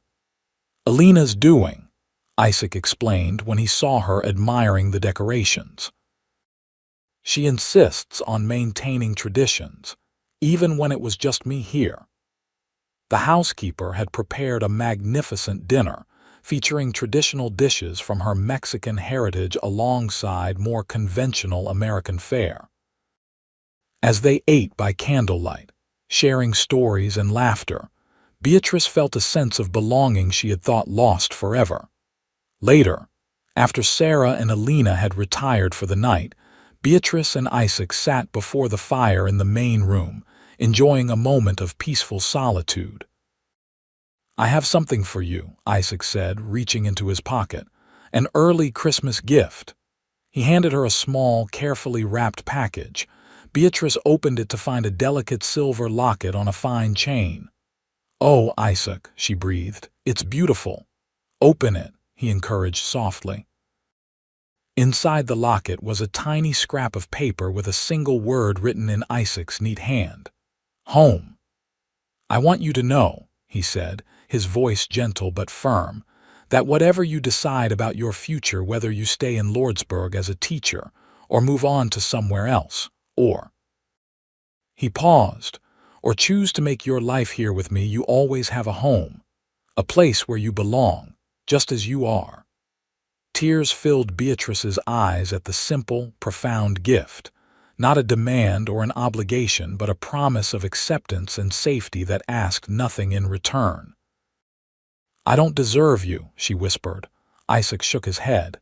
"It's not about deserving, Beatrice. It's about choosing. And I choose you and your child if you'll have me." The baby kicked then, as if lending its own voice to the conversation. Beatrice laughed through her tears, taking Isaac's hand and placing it on her belly so he could feel the movement. "I think we both choose you," she said, her voice steady and sure. "If you'll have us." Isaac's answer was in his eyes, warm and full of promise, before he leaned in to place a gentle kiss on her lips there first, but far from their last. Christmas Day dawned clear and cold, a perfect winter morning in the New Mexico territory. Beatrice woke early, her hand automatically going to the silver locket she had worn to bed. The word inside it, "home," resonated in her heart as she dressed and made her way to the main room of the ranch house. She found Isaac already awake, building up the fire against the morning chill. He turned at her approach, his face lighting with a smile that made her heart skip. "Merry Christmas," he greeted her, crossing the room to take her hands in his. "Merry Christmas," she replied, rising on tiptoe to place a kiss on his cheek. The casual intimacy of the gesture felt right, as if they had been sharing such moments for years rather than hours. Sarah and Alina joined them soon after, and the day unfolded in a pleasant blur of gift-giving, feasting, and conversation. In the afternoon, several of the ranch hands and their families came to the main house for dinner and simple entertainment. Music played on a battered fiddle, stories shared around the table, children running excitedly with their new toys. Beatrice, watching it all from a comfortable chair near the fire, felt a deep contentment settle over her. This was what she had always imagined a family should be: not perfect or without disagreements, but fundamentally kind, supportive, and genuine. Isaac came to sit beside her, handing her a cup of hot cider. "How are you feeling?" he asked, his eyes concerned. "Not too tired, a little," she admitted, "but in the best possible way." He nodded, understanding, his gaze drifting to her rounded belly. "Not much longer now," he observed. 6 weeks or so, according to Dr. Mitchell, Beatrice confirmed, "though he says first babies often come a bit late." A thoughtful expression crossed Isaac's face. "We should talk about arrangements," he said, "for when the time comes." Beatrice felt a flutter of anxiety. "Arrangements?" Isaac seemed to sense her concern. "Nothing complicated," he assured her, "just practical matters. Where you'll stay, who'll help with the birth. Sarah's offered her place, of course, but—" He hesitated, then continued carefully, "I was hoping you might consider staying here. Alina's delivered more babies than most midwives, and the room next to yours could be set up as a nursery." The implication wasn't lost on Beatrice. Isaac wasn't just offering temporary shelter for her confinement. He was suggesting a permanent arrangement, a home for her and her child. "Are you sure?" she asked softly. "Taking on a woman with another man's child. People will talk, Isaac." His expression was resolute. "Let them. I've never much cared what people say, and I'm too old to start now." He took her hand gently. "All I care about is what you want, Beatrice. What will make you happy?" Happiness. It had been so long since she'd considered her own happiness as a valid concern that the concept felt almost foreign. Yet here was Isaac, placing it at the center of their decision. "I want to be here," she said finally, the truth of it resonating deep within her. "With you. Not because it's practical or safe, though it is both of those things, but because when I'm with you I feel like myself again, the self I was meant to be." Isaac's expression softened with such tenderness that Beatrice felt tears spring to her eyes. "Then it's settled," he said simply. "You'll stay." Later that night, after the guests had departed and the household had settled into quiet, Beatrice sat on the edge of her bed, reflecting on the day's events and the decision she had made. It wasn't the future she had imagined for herself when she left Ohio with Gregory, but it was, she realized, the future she wanted now. A soft knock at her door interrupted her thoughts. "Beatrice," Isaac's voice called quietly, "may I come in?" "Of course," she replied, smoothing her dressing gown over her nightdress. Isaac entered, still dressed but with his collar open in a way that spoke of the day's relaxed atmosphere. He carried a small wooden box, which he set down carefully on the bedside table before sitting beside her on the bed. "I have one more gift for you," he said, "something I've been saving for the right moment." Beatrice looked at the box curiously. "You've already given me so much, Isaac." "This is different," he explained, opening the box to reveal a simple gold band. "It was my mother's wedding ring. Before she died, she made me promise to give it only to a woman I truly loved, someone who would understand its value went beyond the gold it's made of." Beatrice's breath caught as Isaac took the ring from its velvet nest. "I'm not asking you to wear it now," he continued. "Not until you're ready, until your divorce is final and you're truly free to choose. But I want you to have it, to know that whenever you're ready, I'm ready too." The gesture overwhelmed Beatrice with its thoughtfulness. No pressure, no demands, just the quiet assurance of his feelings and his respect for her situation.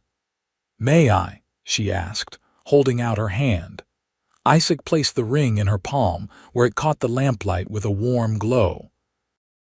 It was a simple band, worn smooth by years of wear, yet more beautiful to Beatrice than the most elaborate diamond. "I'll keep it safe," she promised, closing her fingers around it, "until the day I can wear it proudly." Isaac's smile was worth every hardship she had endured to reach this moment. "That's all I ask," he said softly. The weeks that followed settled into a comfortable routine. Beatrice moved permanently to the ranch, setting up the nursery with help from Sarah and Alina. Isaac insisted on ordering a proper crib from Santa Fe, along with other necessities for the baby. His enthusiasm for these preparations touched Beatrice deeply.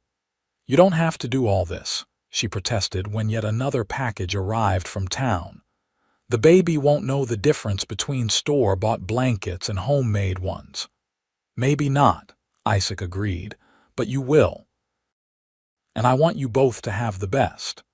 As January progressed, Beatrice's condition made travel increasingly difficult.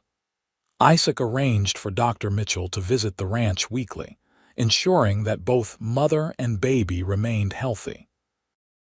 "Everything looks excellent," the doctor reported after one such visit in late January. "The baby's positioned correctly and you're in good health, Mrs. O'Malley." "Miss O'Malley," Beatrice corrected gently. "The divorce was finalized yesterday." The news had arrived by telegram that morning, a brief message from the lawyer in Santa Fe confirming that the territorial court had granted her petition for divorce.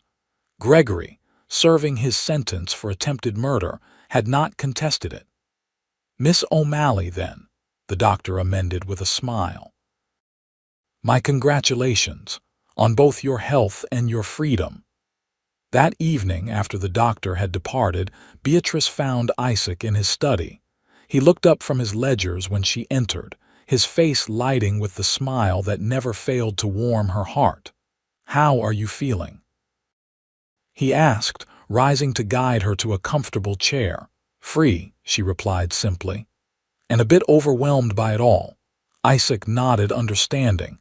"Freedom can be daunting when you're not used to it." "It's not just that," Beatrice admitted. "It's knowing that soon there will be a child depending on me, a new life that I'm responsible for shaping." She hesitated, then added quietly, "I want to do better than my parents did, than Gregory did. I want my child to know love without conditions." "You will," Isaac assured her, his faith in her evident. "And you won't be doing it alone." The reminder of his presence, his unwavering support, steadied Beatrice as nothing else could.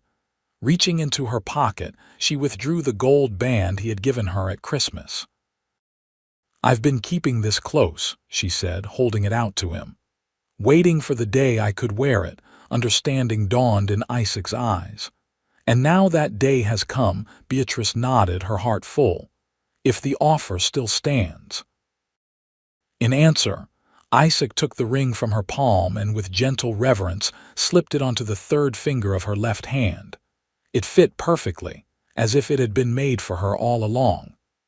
"It seems your mother approves," Beatrice said softly, admiring the way the gold caught the lamplight. "She would have loved you," Isaac replied, his voice husky with emotion. "Almost as much as I do." The simple declaration, spoken without fanfare or elaborate promises, meant more to Beatrice than all of Gregory's flowery courtship had. This was real as the child growing beneath her heart, as real as the ranch around them, as real as the man kneeling before her now. "I love you too," she whispered, the words coming easily now that she was free to speak them. "More than I thought possible." Their kiss was gentle but profound, a promise sealed not with passionate declarations but with the quiet certainty of two people who had found in each other something worth building a life around. 2 weeks later, in the early hours of a February morning, Beatrice was awakened by a familiar pain that quickly grew in intensity. She lay still for a moment, counting the minutes between contractions, before waking Isaac with a touch on his shoulder. "It's time," she said simply. The next 12 hours passed in a blur of pain and determination. Elena proved her worth 100 times over, her experienced hands and calm voice guiding Beatrice through the most difficult moments. Isaac remained nearby throughout, providing water, support, and unwavering encouragement. "You're doing beautifully," he assured her during a particularly difficult contraction. "The strongest woman I've ever known." In the end, it was Isaac's steady presence as much as Elena's skilled assistance that saw Beatrice through the ordeal. As the winter sun began to set, casting long shadows across the ranch, her son was born with a lusty cry that announced his arrival to the world. "A boy," Elena declared proudly, wrapping the infant in a soft blanket before placing him in his mother's arms. "Strong and healthy." Beatrice gazed down at her son in wonder.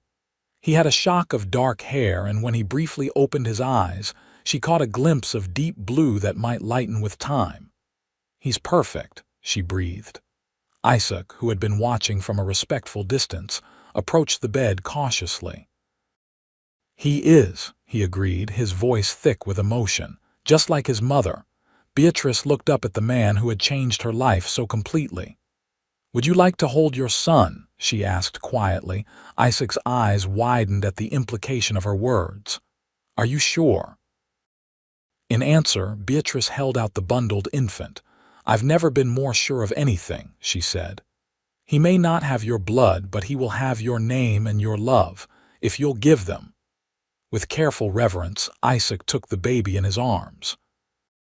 The child, as if sensing the significance of the moment, quieted his fussing and gazed up at the man who would be his father. "Hello, little one," Isaac whispered. "Welcome to the world. Welcome to our family." The word family hung in the air between them, rich with promise and possibility. Not the broken family of Beatrice's childhood or the sham of her first marriage, but something real and whole. "What will you call him?" Isaac asked, returning the now sleeping infant to Beatrice's arms. She had thought long about this, wanting a name that would honor the new life they were building rather than the past they had overcome. "Matthew," she decided. "It means gift from God, because that's what he is, what you both are." Isaac's smile was tender as he sat on the edge of the bed, creating a circle with his arms that enclosed both Beatrice and the child. "Matthew Donovan," he tested the name. "It has a good sound to it." "It does," Beatrice agreed, leaning into his strength. "A very good sound." In the weeks and months that followed, the small family settled into a rhythm of life that brought joy to all involved. Matthew proved to be a good-natured baby, thriving under the care of his mother and the adoration of his adoptive father. Isaac and Beatrice were married in a simple ceremony at the ranch that spring, with Sarah standing as witness and Alina providing a feast that became the talk of the territory. Judge Peterson himself officiated, his usually stern countenance softened by the evident happiness of the couple before him. "By the authority vested in me by the territory of New Mexico," he proclaimed, "I now pronounce you husband and wife." The words, so formal and yet so profoundly meaningful, marked the beginning of a new chapter in Beatrice's life, one written not by circumstance or the demands of others, but by her own choices and the love she had found when she least expected it. As the years passed, the Rocking D Ranch flourished under the combined efforts of Isaac and Beatrice. The schoolhouse in Lordsburg gained a dedicated teacher in Beatrice, who divided her time between educating the town's children and raising her growing family. Matthew was joined by a sister, Sarah Alina, born 2 years after their marriage, and later by a brother, James Isaac, completing their family. Gregory O'Malley served his full sentence for attempted murder, then disappeared from the territory, never to trouble them again. Beatrice occasionally thought of him, not with fear or hatred, but with a kind of detached pity for a man who had never understood that love couldn't be forced or controlled. On the 5th anniversary of their meeting at the depot, Isaac surprised Beatrice with a special gift, the deed to a small plot of land near the creek, where he had built her the garden she had once dreamed of having. "For the woman who brought life and beauty to this ranch," he said, as he led her blindfolded to the spot. "A place that's entirely yours." Beatrice stood in wonder, taking in the carefully prepared beds, the small greenhouse for starting seedlings, the bench placed perfectly to catch the morning sun. It was more than just a garden. It was a symbol of how far she had come from that desperate night at the Lordsburg depot. "Do you remember what you told me that first day we walked together in town?" Isaac asked as they sat on the bench, watching Matthew and Sarah Alina play nearby while baby James slept in his mother's arms. "About beauty and hardship going hand in hand." Beatrice nodded, remembering the conversation that seemed a lifetime ago. "I still believe that," she said, "perhaps more now than ever." Isaac's arm tightened around her shoulders. "You were right," he said simply, "about that and so many other things."